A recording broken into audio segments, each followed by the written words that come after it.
Alors dans l'entretien précédent, j'ai essayé de présenter certains aspects de mon intérêt pour l'ethnomusicologie au point de vue théorique, au point de vue historique, au point de vue de ce que certaines recherches d'autres chercheurs comme Brailoiu pouvaient apporter, non seulement aux ethnomusicologues, mais je crois aussi aux anthropologues. Et ce que je souhaiterais évoquer avec vous maintenant, c'est le travail de terrain proprement dit. Ce dont je vais vous parler dans un premier temps, c'est quelque chose qui s'est fait à peu près au milieu de ma carrière. Donc je ne suis pas en train de respecter la chronologie de mes entreprises ethnomusicologiques. J'ai parlé plusieurs fois du hasard dans ma carrière. Il s'est passé une chose tout à fait succulente. C'est que il se fait que mon frère, qui est un diplômé de l'École nationale d'administration, s'est retrouvé secrétaire de l'ambassade de France à Kampala, en Ouganda. Et l'autre miracle, c'est qu'il est arrivé en poste avec quelqu'un qui s'est avéré être le plus jeune ambassadeur français, qui est quelqu'un qui avait une passion pour les musiques de tradition orale. Alors, ce n'est pas tous les jours qu'on rencontre un diplomate qui a cet intérêt. C'est au point que cette personne-là avait organisé des journées de la musique de l'Inde au Festival d'automne au Palais de Chaillot à Paris, avant d'entrer dans la carrière diplomatique. Bon. Alors, quand mon frère et cet anthropologue, pardon, quand mon frère et cet ambassadeur se sont rencontrés, ils ont eu bon, qu'est-ce qu'on va faire? Donc la préoccupation d'un ambassadeur, c'est quelle peut être la contribution de la France à la culture locale. Bon. Et alors mon frère a eu cette idée de génie de dire, bah, écoutez, il y a peut-être une chose qu'on pourrait faire. Mon frère est ethnomusicologue. On pourrait peut-être le faire venir et lui demander de préparer, de faire des recherches, de préparer quelque chose sur les musiques de l'Ouganda. Alors il a été vraiment très très inspiré parce que au niveau le plus officiel, cet ambassadeur a pris contact avec le ministre de la Culture de l'Ouganda. On a trouvé les fonds pour me faire venir de Montréal à Kampala, en Ouganda. Et quand je suis arrivé, tout était extraordinairement organisé. On a commencé par me faire une séance sur le campus de l'université de Kampala pour me montrer les différents aspects des danses de différentes ethnies de l'Ouganda. Pourquoi? Parce que c'est la seule université qui est dans l'Ouganda, mais il y a des étudiants qui viennent des différentes régions. Les différentes ethnies sont représentées et ils utilisent l'anglais comme le lingua franca pour communiquer entre eux. Alors, premier jour, crac, une après-midi de chant et de danse de l'Ouganda. Mais ce qui a été encore plus extraordinaire, c'est que le ministère avait organisé une tournée de l'Ouganda avec une interprète, avec des interprètes, avec des guides, des gens pour assurer notre sécurité, pour faire le tour et aller de village en village. Et ils avaient sélectionné différents villages. Et à chaque fois, c'est quand même assez étonnant, surtout on a souvent des préjugés vis-à-vis de pays comme l'Afrique, mais à chaque fois quand on est arrivé, le rendez-vous a été honoré, c'est-à-dire que nous étions attendus par des équipes de chanteurs et de danseurs qui ont fait des séances qui, en général, duraient à peu près 2 heures. Alors, ça a donné ce tour de l'Ouganda, le premier résultat concret, ça a donné lieu à une première publication. C'est que les enregistrements que j'ai faits pendant cette tournée du pays ont fait l'objet d'un montage qui a été, où les ethnies par ethnie, les musiques en question ont été recopiées sur des cassettes. Il y a un texte général qui donne le contenu de chaque cassette. Et ce boîtier, d'ailleurs, qui est publié sous l'égide de l'ambassade de France en Ouganda et de la faculté de musique de l'Université de Montréal, par les soins de l'ambassade, ont été retournés dans chaque village, de façon à ce que, comme on le demande souvent en anthropologie, il y ait un retour des collectes de terrain sur les lieux où ils ont été enregistrés. Alors ça se retrouve dans tous les villages de l'Ouganda et ça a été évidemment aussi donné à l'université, à la radio de Kampala, et ce qui fait que mon travail a pu être, a au moins servi parce qu'on se rend compte qu'ils ne se connaissent pas musicalement d'une culture à une autre, hein. Ils ont entendu parler de certaines choses. Alors ça, c'est le premier résultat concret de cette tournée de l'Ouganda. Ça a duré à peu près une quinzaine de jours. Alors l'autre résultat concret, c'était ça mon objectif, c'est que après avoir fait le tour, je voulais décider d'une ethnie et peut-être d'un genre musical ou d'un genre chorégraphique particulier que j'étudierais comme tel. Parce que je n'allais pas me lancer à faire l'ethnomusicologie d'une ethnie au complet. Je me suis dit, ça vaudrait la peine que je travaille sur peut-être une danse particulière. Alors, au cours d'une de ces séances de présentation des différents groupes de chant et de musique et de danse de l'Ouganda, il y a eu une chose qui m'a frappé, et évidemment on retrouvera bien là l'esprit mal tourné des Européens qui débarquent en Afrique, c'est que les Baganda, qui sont l'ethnie principale de l'Ouganda, les Baganda ont une danse nuptiale. Mais ce n'est pas n'importe quelle danse nuptiale, c'est une danse qui explique aux jeunes mariés ce qu'ils doivent faire pendant la nuit de noces, avec la chorégraphie en conséquence. Alors, c'est une danse qui peut durer de à peu près 20 minutes à peu près 1 heure ou 1 heure et demie. Pourquoi ? Parce qu'elle est construite de telle façon que certaines portions, certaines parties, cette danse est faite de différents modules, on peut dire, que quand vous entendrez, quand vous verrez cette danse tout à l'heure, vous allez tout de suite repérer comment ça fonctionne. Il y a de la musique, il y a des femmes qui dansent, et puis à un moment donné, toc, il y a un coup de percussion, et là, on passe à une deuxième séquence. Donc, pas besoin de faire des analyses très compliquées pour identifier les segments avec lesquels ces musiques sont constituées. Maintenant, le deuxième aspect, c'est que les rythmes qui sont utilisés dans chacune de ces séquences ont une signification précise, c'est-à-dire ils ont un nom et ils renvoient à un moment de la chorégraphie.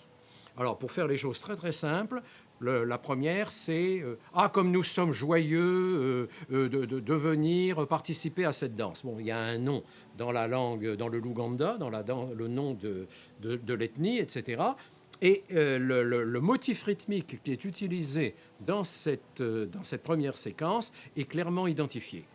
Ensuite, on arrive à la deuxième. Enfin, on va avoir toute une série, on va avoir quatre séquences où chaque séquence est jouée l'une après l'autre, qui ont chacune une fonction descriptive, de se mettre en joie, de se rencontrer, etc. Mais alors, où ça se corse, c'est que quand on arrive aux fragments 5 et 6. Alors, les fragments 5 et 6, c'est la représentation chorégraphique des gestes de la sexualité, des gestes de la relation sexuelle. Alors, dans le document que vous allez regarder tout à l'heure, et vous ne pouvez pas le manquer, ça n'a pas besoin d'explication, il y a un moment où la chef des danseuses se met à faire un solo, danse toute seule au milieu des autres danseuses qui sont autour, et elle simule l'acte sexuel avec une chaise. Alors, ça se passe de commentaires, c'est en train d'expliquer expliquer ce que les jeunes mariés doivent faire. Puis ensuite, alors ces deux séquences, les séquences 5 et 6, dans lesquelles il y a des rythmes spécifiques avec des variations sur ces rythmes, peuvent être répétées autant de fois qu'on veut. Alors, une des raisons, ce qui va motiver qu'une même séquence soit répétée plusieurs fois, d'abord, si c'est assez croquignolé pour exciter les gens, ils vont en redemander. Et ce que font très souvent les hommes qui assistent à la danse Mbaga, ils vont aller donner un peu d'argent aux danseuses pour les inciter à continuer et à faire des variations et à continuer à faire ces moments spécifiques de la danse nuptiale. Et puis après, les séquences finales, parce qu'il y en a 9 en tout, les séquences finales vont évoquer la plantation des bananiers. Elles vont évoquer les tâches ménagères de la jeune mariée. Donc cette danse, donc il y a la rencontre, il y a la sexualité comme telle, mais il y a aussi les tâches ménagères et les obligations de la jeune mariée dans le couple qu'elle va former. Ce qui fait que c'est vraiment une danse d'initiation au mariage sous tous ses aspects, pas seulement l'acte sexuel, mais aussi enfin, la vie domestique. Hein. Alors, on le voit très bien à la fin de la danse. On les voit en train d'imiter la façon de couper les bananes, de hacher l'alimentation pour préparer les plats, etc., etc. Puis ça se termine avec une danse finale qui marque la sortie du cortège des danseuses qui quitte l'ère de jeu. Alors, c'est une danse qui est jouée, qui est d'abord, si vous avez la chance d'aller en Ouganda, c'est évident que vous assisterez à une danse mbaga, parce que la tradition, et c'est d'ailleurs assez intéressant culturellement, et je pense que l'auteur d'un livre sur les rencontres entre chamanisme et christianisme, il sera sensible, c'est que, bien entendu, le mariage officiel est exécuté et sanctionné, soit dans une église catholique, soit dans une église protestante, soit dans une mosquée. Bon, les 3 grandes religions. Mais la danse, les 3 jours de festivités nuptiales se terminent par la danse mbaga, qui non seulement ont cette fonction d'initiation à la vie sexuelle, mais également sont le marqueur, je dirais, de l'identité, parce que c'est le marqueur fondamental de l'identité que cette danse nuptiale. Voilà. Donc là, on a vraiment, c'est un phénomène bien connu, évidemment. Moi, je me suis rendu compte, ce qui ne vous étonnera pas, je me suis rendu compte que ma principale informatrice, qui avait créé une école de musique dans son village et une école de danse, je crois qu'elle était catholique. Et puis, un jour que je suis arrivé, elle avait oublié de planquer les petites statuettes pour adorer les esprits. Donc, elle était très, très clairement bilingue au point de vue religieux, et on bricole avec les possibilités pour s'assurer d'être bien protégé par tout le monde. Voilà. Donc, ce phénomène qui est connu ailleurs, y compris chez les Inuits, comme vous êtes le premier à le savoir, évidemment, est tout à fait présent aussi en Ouganda. Alors maintenant, je dois dire qu'au cours de ces terrains que j'ai fait sur la danse mbaga, il s'est passé un moment extraordinaire, et je souhaite à tous les jeunes ethnomusicologues ou tous les anthropologues, à un moment donné, de vivre un moment pareil que je voudrais vous raconter. C'est que toutes les danses de cette culture Baganda, toutes les danses sont des danses mixtes, sauf la danse mbaga d'initiation au mariage. Autrement dit, tout ce qui va figurer la relation sexuelle entre les 2 jeunes mariés pour leur apprendre comment faire est exécuté par des femmes. Alors, quand on réalise ça, premièrement, ça prouve ce qu'évidemment un étudiant d'anthropologie saura, mais ça veut dire qu'il faut déjà avoir une certaine idée de l'ensemble de la culture musicale et chorégraphique pour se rendre compte que c'est une exception par rapport à toutes les autres. Et que cette exception, il faut l'expliquer, il faut essayer de l'expliquer. Pourquoi est-ce que la danse mbaga n'est exécutée que par des femmes? Alors j'étais bien préoccupé par ça. Et la manière que, évidemment, il y a des questions directes qu'on ne peut pas poser. Et pour obtenir la réponse, il faut, les anthropologues le savent bien, essayer de trouver un moyen détourné pour obtenir la réponse. Alors, ce qui s'est passé, ce que je vous montre maintenant, ce sont des tambours. Ce sont des tambours qu'on vend aux touristes. Ce sont des réductions. Et dans la vidéo, vous trouverez ces tambours grandeur nature. Vous ne serez pas étonné de savoir que ce tambour est un tambour masculin. Je pense que je peux me passer d'explication. Et que ceci est le tambour féminin, n'est-ce pas? Alors, là, je me suis dit, il y a une façon d'essayer de poser la question sur pourquoi les danses sont-elles faites uniquement par des femmes. Alors, je lui dis, à la chef des danseuses, je lui dis, bon, ça c'est le tambour masculin. Oui. Ça c'est le tambour féminin. Oui. Qui sont les danseuses? Alors elle me dit, ce sont les tantes. Alors je dis, pourquoi les tantes? Alors là j'ai eu toutes les explications, elle a développé ça pendant 15 minutes. C'est que ce sont les tantes qui font l'éducation sexuelle des jeunes mariés. Ce qui est parfaitement congruent avec le fait que ce soit une danse d'initiation. Mais où ça devient, évidemment, pour les Occidentaux, pour les esprits mal tournés que nous sommes, c'est qu'elle m'a raconté comment se faisait l'initiation sexuelle à l'époque traditionnelle. Alors, la tante, qui pour une raison qui va être évidente dans 30 secondes, doit être ménopausée, la tante...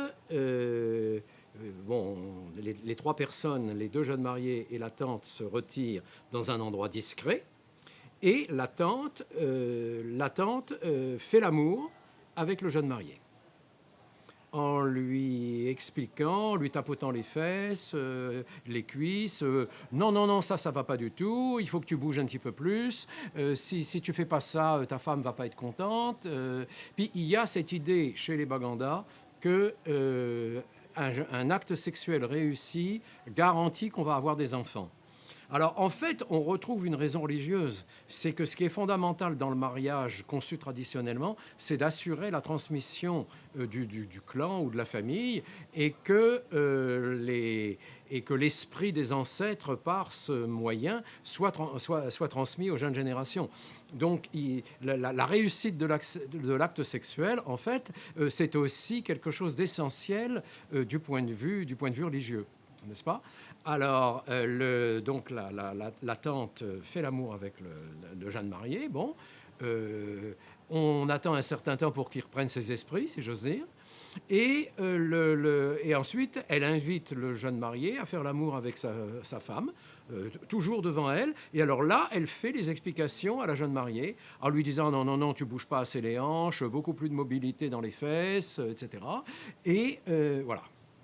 Donc, je dis que je souhaite à tout le monde, à tous les anthropologues, d'être confrontés à un moment pareil, parce qu'on est tellement dans l'inattendu et dans l'inouï, disons d'une certaine façon, mais en même temps dans quelque chose qui a des ramifications et qui est fondamental du point de vue de la culture que l'on s'efforce d'étudier. Et ça donne, je crois, une toute autre dimension à cette danse que je vous invite à regarder maintenant et dans laquelle, et là vous allez voir qu'il faut bien interpréter tout ce que vous allez voir comme différentes phases du geste, d'une initiation qui se fait symboliquement par la chorégraphie.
cette danse, comme vous l'avez remarqué, il y a une série de séquences qui sont ponctuées par des moments de percussion qui indiquent la fin de chacune chacune des séances.